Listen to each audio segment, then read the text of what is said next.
12월 5일 금요일 매일 묵상을 시작하도록 하겠습니다. 오늘의 본문 말씀은 느헤미야 13장 1절에서 14절까지의 말씀입니다. 오늘 본문은 어느 주석가가 제목을 붙였는데요. 불굴의 개혁자 느헤미야라고 이야기하고 있어요. 그래서 오늘 본문은 느헤미야가 개혁한 내용을 담고 있습니다. 특별히 14절까지는 두 가지 문제를 다루고 있는데요. 1절에서부터 9절까지는 느헤미야의 개혁 내용이 나와 있고 10절부터 14절까지는 특별히 레위인을 위한 개혁 내용이 담겨져 있어요.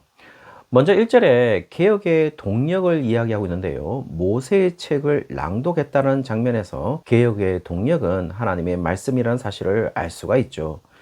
그리고 하나님의 말씀은 하나님의 백성들에게만 주어진다는 사실을 이야기하고 있어요. 그래서 하나님의 백성이 아닌 암몬 사람과 모압 사람은 영원히 하나님의 총에 들어오지 못한다라고 이야기하고 있는 것이겠죠. 이 이야기를 통해서 모세 책 중에서 어느 부분을 낭독했는지 알려주고 있는데요. 대부분의 주석가들은 신명기 23장 3절에서부터 5절까지라고 이야기하고 있습니다. 한번 살펴보시면 암몬 사람과 모압 사람은 여호와의 총에 들어오지 못하리니 그들에게 속한 자는 10대뿐 아니라 영원히 여호와의 총에 들어오지 못하리라. 그들은 너희가 애굽에서 나올 때에 떡과 물로 너희를 길에서 영접하지 아니하고 메소포타미아의 부돌 사람 부올의 아들 발람에게 뇌물을 주어 너희를 저주하게 하려 하였으나 네 하나님 여호와께서 너를 사랑하심으로 네 하나님 여호와께서 발람의 말을 듣지 아니하시고 네 하나님 여호와께서 그 저주를 변하여 복이 되게 하셨나니 라고 말하는 부분을 보시면 신명기 23장 3절과 오늘 본문 1절과 유사하고 오늘 본문 2절은 신명기 23장 4절에서부터 5절과 유사한 것을 알 수가 있죠. 따라서 신명기 본문을 낭독한 것을 이야기하고 있고 신명기 본문에 나타난 하나님의 명령에 의해서 개혁을 진행하고 있음을 알 수가 있는 것이겠죠. 따라서 단순히 이방인을 축출하고 있는 것이 아니라 이방인이라기보다는 하나님의 백성인 자와 하나님의 백성이 아닌 자를 철저하게 구별하고 있다는 사실을 알 수가 있습니다. 전에 언급한 것처럼 어쩌면 아브라함의 후손에서 하갈과 이스마엘을 축출하고 있음을 볼 수가 있는 것이겠죠. 왜냐하면 하갈과 이스마엘은 하나님과의 언약 안에 속한 사람들이 아니기 때문입니다. 조금 더 쉽게 설명하면 이삭이 따로 있기 때문에 하갈과 이스마엘은 이삭과 함께 공존할 수 없다는 사실을 이야기하고 있는 것이겠죠. 좀 더 넓게 생각한다면 마지막 날의 심판의 날 하나님의 이런 구분 작업이 이루어지지 않겠습니까? 그렇게 하나님의 구분 작업의 대상으로 4절부터 실예를 제시하는데요. 그 구분의 작업의 대상이 된 자는 도비아였습니다.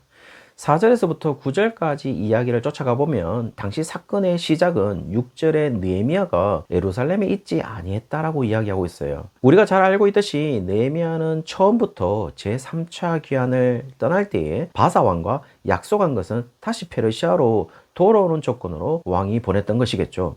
그래서 여기에서 제3차 귀환의 시기는 아닥사스다 제20년으로 느헤미야가 유다 총독으로 아닥사스다 제32년까지 있다가 다시 바사 제국으로 돌아갔다라는 것이겠죠.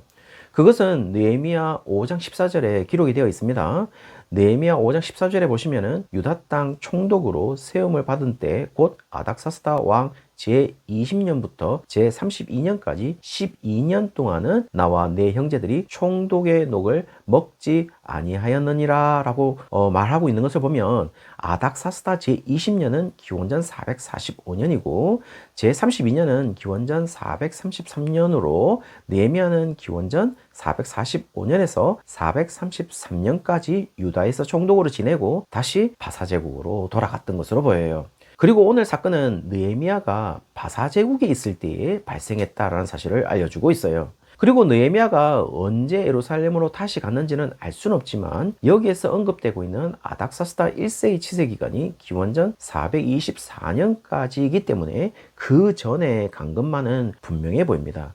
그리고 여기에서 바벨론 왕이라고 칭하고 있지만 당시 페르시아 바사 왕들이지만 바사 왕들이 자신들이 점령한 바벨론 땅의 왕으로 불려졌기 때문에 바벨론 왕으로 불릴 따름입니다. 정확하게는 바사 제국의 왕들인 것이죠. 그리고 느헤미야가 없는 최대 9년 동안 기원전 433년에서 424년 사이에 문제가 발생했고 그 중심에는 두 명의 인물이 언급되는데 엘리야십과 도비야인 것입니다.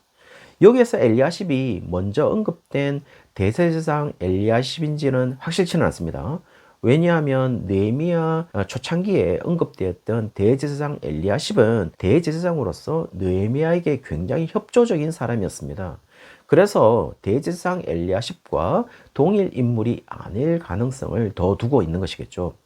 그러나 대제사장 엘리야십이 아니더라도 도비야와 함께 공모할 정도로 악영향을 끼칠 수 있는 인물이라면 분명 높은 위치에 있는 자임에는 분명해 보입니다. 그래서 4절에 제사장 엘리야십이 도비야와 연락이 있었다라고 이야기를 하고 있어요. 다시 말해서 도비야와 밀접한 관계를 가지고 있었다는 사실을 여기에 연락이라는 단어로 가로브라는 단어인데요. 혈족, 친족, 이웃처럼 가까운이라는 의미를 가지고 있다면 상당히 가까웠던 것으로 보입니다. 그리고 5절에 도비야를 위하여 큰 방을 만들어 주었는데요. 그 방의 위치가 성전이었던 것으로 보입니다. 그 방에 대해서 5절에 원래 소재물과 유향과 그릇과 또 레위 사람들과 노래하는 자들과 문지기들에게 11조로 주는 곡물과 새 포도주와 기름과 또 제사장들에게 주는 거제물을 두는 곳이라고 설명하고 있어서 분명 도비야가 성전에 거주하고 있었던 것으로 보여요. 그래서 느헤미야는 이 방을 정리하기 시작합니다. 심지어 9절에 언급하고 있는 도비야가 가진 방에 대해서 단수로 한 방을 얘기한 것이 아니라 복수로 여러 방을 언급하고 있기 때문에 도비야를 위하여 여러 방들을 준 것으로 보여요. 그리고 9절에서 알 수 있는 것은 도비야는 오히려 그 방에 있어야 하는 성전기구들을 자신이 기거하기 위해서 밖으로 내놓았던 것으로 보입니다. 그래서 느헤미야는 도비야를 당장 성전 밖으로 내보내고 성전기구들을 다시 들여놓았다고 이야기해주고 있죠. 그리고 10절부터 레위인들을 위한 개혁이 시작되는데요. 레위인들은 기업이 없기 때문에 11조가 아니면 살아갈 수 없는데 그것도 주지 않았던 것으로 보입니다. 그러면서 이런 짓을 하고 있는 유대 관리들을 꾸짖고 다시 11조를 실행하게 되는 것이죠.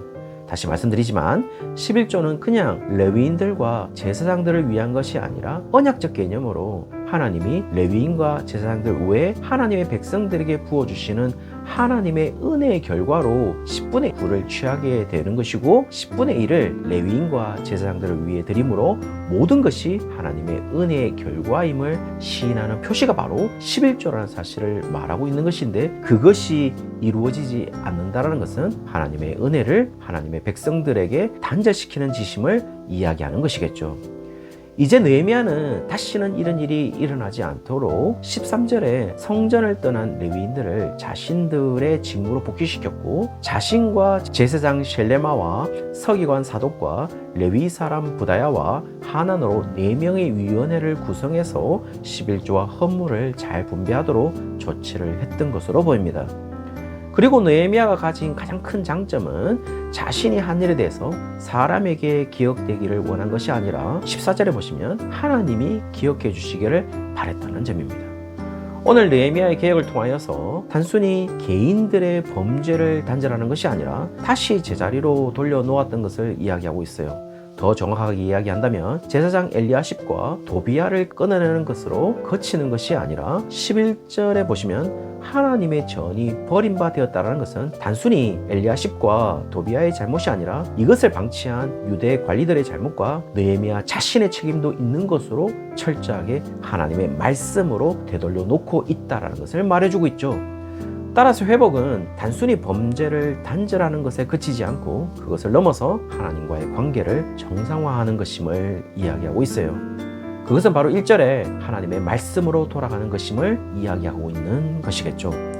우리가 하나님의 말씀으로 돌아가지 않는다면 다시 우리는 하나님을 방치하는 것과 다름없는 행동을 하고 있다는 사실을 이야기해주고 있어요.